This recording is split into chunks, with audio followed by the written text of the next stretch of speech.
J'ai 24 ans et je vis à l'île de la Réunion. Je fais un service civique en tant qu'assistante animatrice dans une école maternelle à La Réunion. Et je travaille beaucoup avec les enfants, notamment pour construire des projets avec eux, comme des sorties sportives, les accompagner ou créer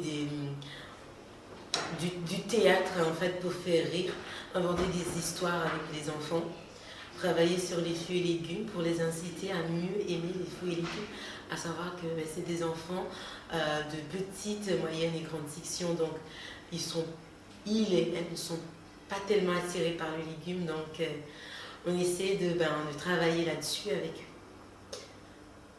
Alors, service civique, moi je me suis engagée dedans parce que au bout d'un moment j'ai été perdue dans ma recherche professionnelle.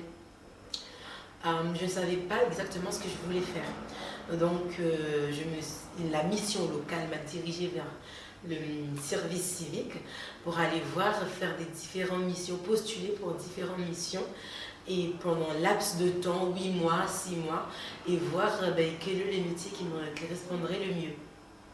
Après, au jour d'aujourd'hui, c'est aider les autres. Je pense que ce que j'aime, c'est être au contact des personnes, aider les personnes et me sentir utile.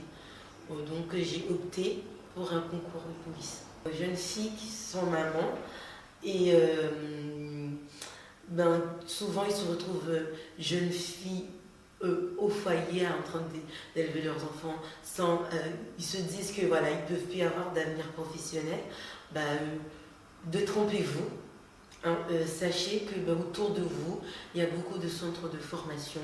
Il y a notamment comme le service civique, que tu sois mère, jeune fille, mère de 2 ou 3 enfants, non, ils ne vont pas chercher ça. Tu postules avec le peu d'expérience professionnelle que tu as, et d'ailleurs qu'ils n'existent pas autant ou pas du tout des débutants. Ils n'existent pas en fait.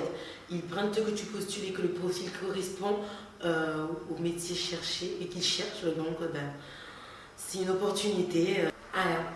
Pensez à l'avenir de vos enfants.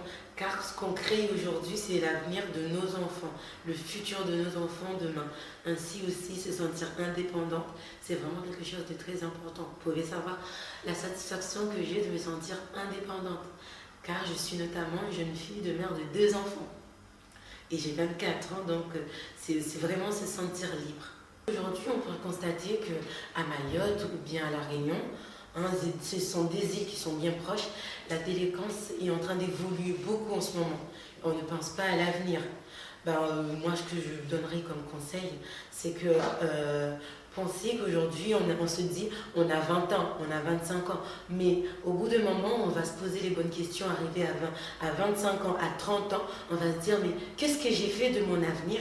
Quand je verrai un de mes camarades réussir, que moi je me trouve là dehors à toujours marcher, à me poser les questions, c'est trop tard, car arrivé à 35 ans, il y a beaucoup de portes qui se ferment. Donc pour moi, le mot de la fin, ça serait, c'est maintenant qu'il faut penser à son avenir. C'est pas demain à 30 ans ou à 40 ans, car ça sera trop tard.